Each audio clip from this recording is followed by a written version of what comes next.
Okay, let's dive right in. Are we looking at strength Mm-hmm. all wrong?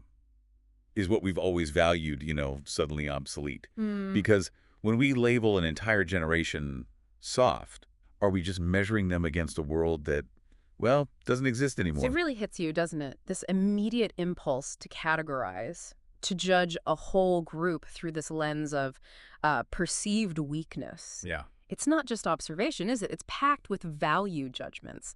Why the rush? What's the point of the label? And think about it. Constant online scrutiny, that relentless barrage of bad news, the perfectly curated reality on social media. Hmm. Would the heroes of yesterday have conquered that, or would they have just cracked under different pressures? That context shift is absolutely critical. We're applying old yardsticks to a totally different game. Right. What used to signal resilience, like stoicism facing physical hardship maybe, might be completely useless for navigating today's digital complexities. I remember scoffing at a young colleague who seemed overwhelmed by a deadline, just completely dismissed it. Then it hit me in my own 20s. The anxieties I just swallowed, the pressure I acted like wasn't there. So who's really weaker? The one admitting they're struggling or the one who mastered denial? That really speaks to how visible our inner lives are now, doesn't it? Previous generations often carried those burdens silently. Yeah, totally hidden. So when we see these outward emotional displays today, does that mean greater fragility or maybe just a more honest relationship with vulnerability? Is hiding always strength? And you see it with, like, mental health days. This generation demands them. The old guard, they just gritted their teeth, showed up no matter what. Right. Was that really strength or just damage piling up unseen? That expectation to just power through, it makes you ask about the hidden costs, seriously. Mm. What was the toll on people, relationships, even physical health when emotions were just ignored? Mm-hmm. We're only now starting to get a handle on the long-term fallout of that kind of suppression. Resilience today. Yeah. It isn't about surviving some past war. Maybe it's about the strength to log off when social media is just eating away at your self-worth. Yeah. Can you imagine the mental effort that takes? The Seriously. battleground has shifted. The threats aren't always external, are they? They're internal, digital, kind of insidious. So the skills for resilience, they've had to adapt too. It's a different fight. What if this so-called softness isn't a defect? What if it's like an evolutionary advantage? Go on. A new kind of immune system against a world that's constantly chipping away at our mental health in ways we're barely understanding. That's a powerful idea. Thinking about adaptation, Darwinian principles. Could these sensitivities, this heightened emotional awareness, actually be beneficial traits for navigating the unique pressures we face now? Like an early warning system. Perhaps, yeah, an early warning system. I saw this young activist online openly weeping about the climate crisis.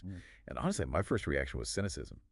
But then I thought, what if that raw emotion, that vulnerability, is the only thing strong enough to actually spark real change? That raw expression definitely challenges our ideas about emotions' role in societal shifts. Mm. Is it just performance or is it vital? Yeah. A shared vulnerability that actually motivates people to act together. Yeah. Nietzsche talked about the will to power. Yeah. Maybe this generation finds power in a different kind of expression. So are younger people emotionally fragile?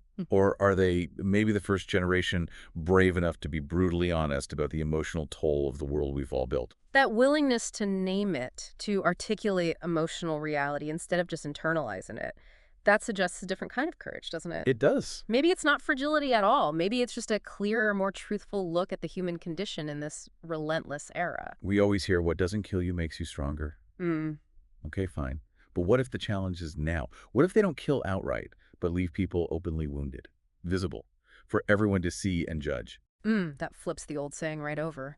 The nature of the struggle today might not always lead to hardening, you know? Right. Sometimes the wounds are visible, and healing needs a different kind of strength, one that actually embraces vulnerability, doesn't just push it away. The old mantra was, suck it up, build empires, bury the pain. Right. Yeah, that was the way. This generation, they Yeah. broadcast their anxieties. Yeah. So is one strength and the other weakness? Or just different survival tools for different kinds of pressure, Mm. different apocalypses even? It's a really stark contrast in coping styles. One prioritized function, outward appearance, maybe at great internal cost. Hmm. The other prioritizes getting the internal state out there. And the long-term effects of both approaches, we're still figuring that out. Just pause for a second. Think back.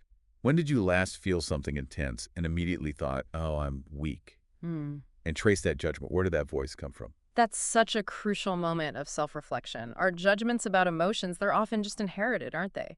Deeply ingrained social scripts, not objective facts. Yeah. Figuring out where they came from, that can be the first step to taking them apart. Therapy. It's championed everywhere now. Mhm. Is that progress, seeking help?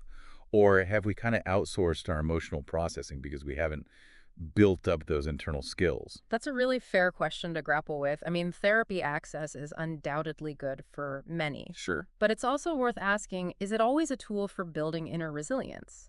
Or does it sometimes become a replacement for developing our own capacity to manage our emotions? Okay, hard choice. Would you rather have that stoic grit of past generations, maybe risk a silent stress-induced heart attack at 50, Yeah. or be called soft for prioritizing a work-life balance that actually lets you, live? That kind of forces you to confront the trade-offs, Yeah. right? What are we actually valuing? What is a life well lived? Is it just output and endurance, or is there room for well-being, longevity? Cancel culture. One wrong move, potentially erased. Older generations seem better at forgetting, maybe? Is this constant accountability a sign of higher ethics or just our own fear of facing our own flaws? Well, the digital age has definitely amplified the consequences, hasn't it? Created this very public arena for judgment. It brings up really complex questions about forgiveness, about growth, and the risk of a culture of fear just shutting down genuine learning and vulnerability. Trigger warnings, Hmm. necessary compassion or coddling, safe spaces, vital havens, or hindering resilience. And this pervasive anxiety we see everywhere, is it a disorder or actually a pretty rational response to an unstable world? These aren't simple yes-no things, are they? What looks like oversensitivity to one person might be absolutely vital self-preservation for another, Right. or just a reasonable reaction to being constantly overwhelmed. Context, individual experience, it's everything. I'm always struck by this generation's demand for authenticity. Really struck by it. But then you scroll social media, and it's this polished highlight reel. Perfect lives. Where's the real self in all that? Oh, that tension is huge. The gap between wanting genuine connection and the pressure of online performance. It's a defining paradox, I think. Yeah. Raises deep questions about identity, how we present ourselves, and what those curated realities do to our sense of self-worth. A boomer once told me, we just got on with it. No therapy, no mental health talk. Were they tougher? Or just conditioned to suppress, to Yeah. internalize, maybe unknowingly passing down the traumas they wouldn't even name? That phrase, just got on with it, it often papers over a lot of unacknowledged pain, doesn't it? It feels like it. The silence around mental health back then doesn't automatically mean strength. It could just reflect a lack of awareness or resources or even just societal permission to be vulnerable. And the legacy of that silence, it can be profound. Sometimes feeling overwhelmed. It's not just the external pressure, is it? Could it also partly reflect maybe underdeveloped internal coping skills for just dealing with life's inherent messiness? That's a challenging point, but important. External stress is real, absolutely undeniable. But our capacity to manage it is also key to resilience. Right. Building those internal resources, that takes work. It means facing discomfort, not just constantly trying to avoid it. This generation can mobilize online for huge global issues Yeah. right from their phone. But then existential dread hits when some TikTok's trend vanishes. Is the empathy spread too thin? Or is the engagement maybe Hmm. too shallow sometimes? That observation points to a possible disconnect, doesn't it, between, say, intellectual engagement with big problems and emotionally processing more immediate personal stuff. Yeah. Makes you think about the depth, the sustainability of online activism and how it affects individuals. Let's be brutally honest. Yeah. We admire resilience. We praise grit. But when it's actually time to build those things by facing failure, embracing discomfort, even just enduring boredom, what's the immediate reflex? Is it reaching for the phone, the digital escape? The constant availability of distraction is a massive hurdle, isn't it, to developing that kind of resilience that comes from actually facing challenges. Totally. That impulse to just sidestep discomfort, it can unintentionally get in the way of the very growth we say we want. I know someone really smart, deeply engaged in complex social justice stuff online, Yeah. who just completely falls apart with direct, constructive criticism from their boss. Where's the gap Mhm. between the intellectual conviction and the emotional regulation? It highlights a critical difference, I think. Understanding abstract ideas versus navigating real, messy interpersonal stuff and feedback. Right. Intellectual engagement doesn't automatically mean emotional resilience in face-to-face interactions. Okay, now flip the script completely. Right. What if older generations look at Gen Z's emotional openness not as strength, Hmm. but as terrifying, chaotic, a vulnerability they were taught at all costs to suppress? That reversal really underscores how deep these generational norms about emotion go. What one sees as healthy honesty, another might see as a dangerous loss of control, a breach of unspoken rules. It's like a clash of conditioning. There's this desire for the world to be gentle, to be kind. But is that same gentleness turned inward? Or is there still this relentless self-criticism, maybe amplified by constant social media comparisons? Oh, that internal voice combined with the external pressure of comparison. It can create such a corrosive cycle of self-judgment, Yeah. actively undermining the self-compassion that's actually fundamental to real resilience and well-being. We romanticize the toughness, the Great Depression, the wars. We forget the rampant alcoholism, the hidden domestic abuse, the quiet desperation. Was that really strength? Or just a lack of other options, a silence born of pain and shame? It's so important to de-romanticize those times. Surviving under duress isn't the same as emotional health or good coping skills. No. Often, it involved huge, unacknowledged suffering with long-lasting effects. So maybe the issue isn't softness at all. Maybe it's a world that still stubbornly equates hardness with strength and misreads vulnerability as incompetence. What if Gen Z is just the first generation openly challenging that whole outdated equation? That reframing is powerful. Perhaps what's getting labeled softness is actually a healthy rejection of a flawed model, a questioning of social norms that just don't serve us anymore in this complex, interconnected world. And what if all that supposed coddling people talk about? What if it wasn't meant to create weakness, but was actually a clumsy, imperfect try by previous generations to give the emotional validation they never got? That offers a much more compassionate way to look at intergenerational differences, doesn't it? Yeah. What looks like overprotection might just stem from a genuine wish to provide a more emotionally supportive environment than the one they grew up in. We're still stuck in this trap, aren't we? Soft versus strong, as if those are the only two choices on the menu. Absolutely. The tendency to force complex human traits into these rigid boxes, it stops us seeing the nuances, the whole spectrum of how people respond to life. Resilience itself is multifaceted, dynamic. The most powerful, truly unsoft thing anyone can do is define their own damn strength, authentically, in a world that seems hell-bent on misunderstanding them. Ultimately, yes. That agency to define your own values, your own capabilities, regardless of external judgment, that's a profound act of self-empowerment. It's a cornerstone of real resilience. So the question lingers. Are younger people inherently soft? Or are they just still developing, still figuring things out in a world that demands this impossible instant adulthood? That framing acknowledges that development is ongoing, right? Especially when you layer on the insane pace of change and the often unrealistic expectations put on young people today. If any of this struck a chord, whether you agreed or disagreed, maybe share it. Talk about it with someone from a different generation. See if we can bridge some gaps. Yeah, starting the conversations, even the uncomfortable ones, across generations. Uh, It's crucial for empathy, for challenging our own biases, and just getting a clearer picture of each other's realities. what if this pursuit of comfort we sometimes see? What if it's not weakness? What if it's just a deep human understanding that life is hard and we're just seeking moments of respite, moments to breathe in the chaos? Seeing the search for well-being, for peace, not as fragility, but as a fundamental human need for self-preservation, for mental balance in a demanding world. That makes sense. Okay, which risk is greater? Being labeled soft by a world that values a certain kind of emotional armor, or becoming so hard that you lose touch with your own feelings, your empathy? That dilemma forces a really critical choice, doesn't it, between chasing external approval based on possibly outdated ideas and risking emotional disconnection from yourself and others. And that disconnection, it can wreck relationships, overall well-being. We're so quick to diagnose this generation with anxiety, right? Frame it as a personal failing.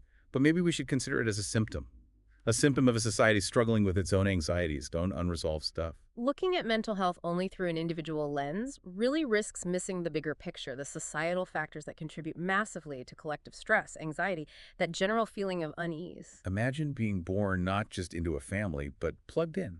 Your nervous system somehow connected to global pain, 204/7. Would resilience in that world look like stoicism? Or would it look more like how this generation seems to be navigating things? That's a visceral image. It powerfully illustrates the unprecedented connectivity, the constant exposure that shapes their lived experience. Their responses are partly reactions to that unique reality. Make a quick mental list. All the ways the world tells you, subtly or not, to be harder. Okay. Now pause. Who really benefits from those emotional calluses you're supposed to build? Examining those pressures to conform to narrow definitions of toughness, it can reveal the underlying power dynamics, the societal expectations, often shows who gains from us suppressing vulnerability. This generation is so aware, so connected. Wow. But are they sometimes just drowning in information they haven't been equipped to process? Mm. Is it real awareness or just raw, unfiltered noise? The sheer volume of information now, it presents a unique challenge, doesn't it? Developing critical thinking, the ability to synthesize, to integrate knowledge, not just be overwhelmed by the flood. A therapist I know works a lot with Gen Z. He said something that stuck with me. They're not softer. They're the canaries in a very toxic coal mine. That metaphor is incredibly telling, isn't it? It suggests their struggles might be symptoms of deeper systemic problems affecting everyone. An early warning. What's the real cost of forcing a generation to toughen up according to old, maybe harmful rules? Do we get compliance but stifle creativity, outward strength but inner brittleness? Imposing rigid, past-based expectations. Yeah. It risks smothering innovation, critical thinking, the very adaptability needed now. And yeah, it can come at a huge cost to individual well-being, authentic expression. It's easy to think past generations had it tougher. And look, in many ways they absolutely did. Physical hardship, war. Sure. But they didn't have every awkward teenage moment immortalized online, every Yeah. insecurity targeted by algorithms designed to exploit them. Right. While past hardships were immense, the unique pressures of this age, the digital footprint, the pervasive tech, they bring a whole new set of challenges, different psychological impacts. Feeling overwhelmed isn't always a sign of being coddled. Sometimes it's just the human response to an increasingly inhuman system. That really highlights how systemic issues, the growing complexity of modern life, can create overwhelm regardless of someone's personal resilience or coping skills. And who gets to be the judge, anyway? Who defines softness? The generation that normalized global conflict. The one that fueled economic instability. The one leaving behind a planet in crisis. Seriously. Questioning the authority, the historical context of those doing the labeling, it's essential for a critical view. Their perspective is always shaped by their own time, their own experiences. I used to buy into the idea that Gen Z needed to toughen up more, develop more grit. But lately, I've been wondering, maybe the world needs to cultivate more softness to actually meet their humanity. That shift is interesting. It suggests adaptation might be a two-way street. Not just the younger generation conforming, but maybe society, structures, expectations needing to evolve too. A historian once said something like, societies in decline always blame their youngest generation for problems the older generations largely created. Oof. That historical context is sobering, isn't it? It frames intergenerational conflict differently, shows that pattern of projecting societal anxieties onto the young. It's not new. There's a kind of quiet strength in Gen Z, I think, that older generations seem almost afraid to acknowledge. Maybe because it forces a look at their own past compromises, their own unexamined beliefs. That hints that maybe Gen Z's values, their priorities, challenge the status quo in ways that make older generations uncomfortable. Forces them to confront things about the world they shaped. Have you ever felt you had to perform being strong, exaggerate just to avoid being called soft and dismissed? It's exhausting, isn't it? That pressure to perform toughness, it absolutely leads to putting on a show, suppressing real feelings, creates this constant low-level stress, this feeling of inauthenticity. Ultimately, there's no universal, timeless standard for toughness, is there? Just different times, different battles, different wounds. In a million ways, we learn to pretend they don't hurt. Recognizing that relativity, that toughness, is context-dependent. It dismantles the idea of one single standard. What's strength in one era might be weakness in another, and vice versa. Maybe Gen Z isn't the patient here. Maybe.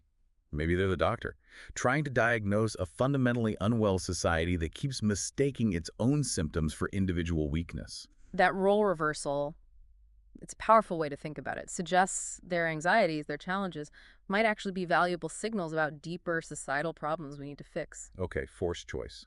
Embody a definition of resilience dictated by a world that feels increasingly out of sync.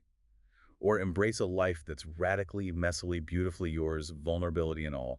Which self do you let live? That really forces a fundamental choice, doesn't it? Between conforming to external ideas of strength and success versus embracing a more authentic, emotionally honest way of being, even if it means pushing back against norms. We can't really address this perceived softness effectively until we confront the possibility that the world we've built actually demands an impossible, unsustainable kind of hardness. Addressing these concerns about a generation requires us looking critically at ourselves, at the societal pressures and expectations that might be shaping their experiences, their well-being. If a previous generation, with all their supposed grit, suddenly got handed your reality, constant digital tracking, the gig economy uncertainty, climate collapse looming, would they be building monuments or just burning out? That hypothetical really forces empathy, doesn't it?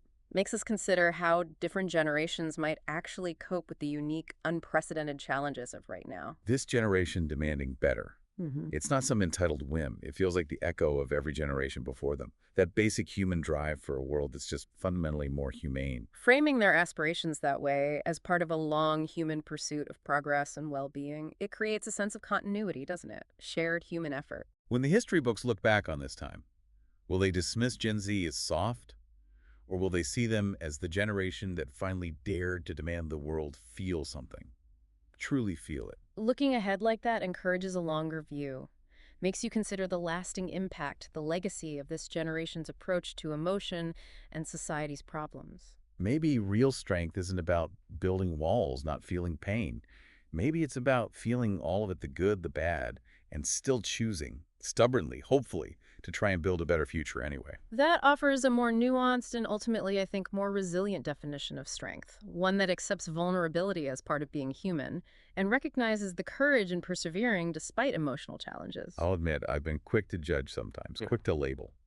But I've also seen this profound courage in their willingness to be vulnerable, a courage my own generation often lacked. And maybe that's the real discomfort, our own fear, not their feelings. That kind of personal reflection, it Yeah. shows the power of intergenerational conversation, of being willing to challenge our own assumptions, acknowledge the limits of past ways. We're all just grappling with how to navigate this world, right?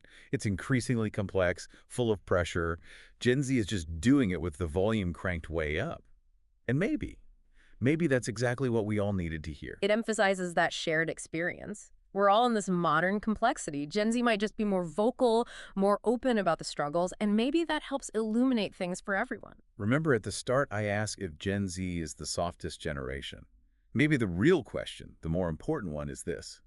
Is the world finally ready for a generation that refuses to be hard in all the unproductive, damaging ways of the past? That reframing shifts the whole focus, doesn't it? From supposed individual weakness to whether the world itself is ready to embrace different kinds of strength, resilience, a more humane way of being. Gen Z isn't softer. They're just louder about the breaks. And maybe, just maybe, they're showing us exactly where we're all broken.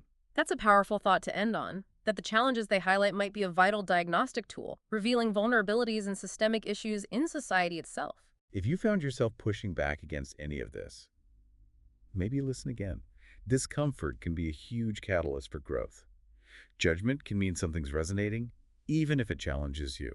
Yeah, engaging with challenging ideas, even when uncomfortable, is often the best path to deeper understanding and growth. If this conversation shifted anything in how you view a generation, yours or another, share it. Keep the dialogue going. Let's see if we can dismantle some of these assumptions.